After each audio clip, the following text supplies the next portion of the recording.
Long distance relationships are really hard. When I was young, my family moved from Massachusetts down to Florida. That separated us from the rest of the family. Everybody else was up north.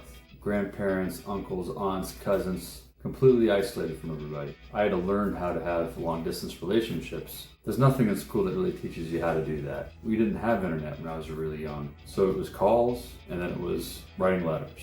My grandparents, only one set of them ever came down to visit us. The other side never came down to visit. When I was young, I didn't quite understand.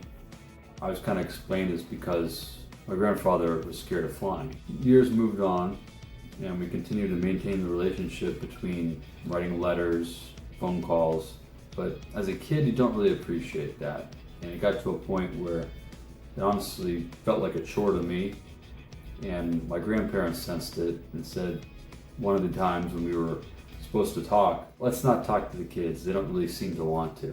After that point, things started getting colder and colder. Years had gone by, now we're getting ready to graduate and go to college. I had done really well in high school. I actually had a salutatory speech to do at my graduation. Would my grandparents finally come down? Of course, neither set did come down. I went off to college and honestly, I was pretty angry at the time about it. I didn't give up there.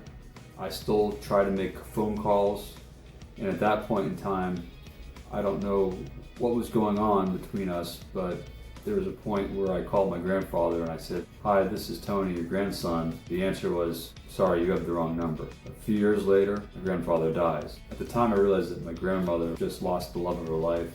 I decided to write a letter. And what I wrote in this letter was, all these years between us drifting apart, it's just as much as my fault as anybody else's fault. And I wrote specifically, "It takes two to tango." She writes back to me and says, "Well, it's water under the bridge." After my grandfather's funeral, grandmother moved down to Florida, and I was able to spend some really good quality time with her. We went out to watch live music, we spent time at different events, different restaurants, chatted on the phone. It was really great to catch up, and I was really appreciative that she was responsive and wanting to make up for lost time. My grandmother has since passed away, but I'm really appreciative of all that time I got to spend with her. We really had time to make amends and spend some really good quality time together. I hope anybody watching, if they have something similar in their life, where they drifted apart with somebody, reach out, give them a call, write them a letter, reconnect. We're all just wanting that connection.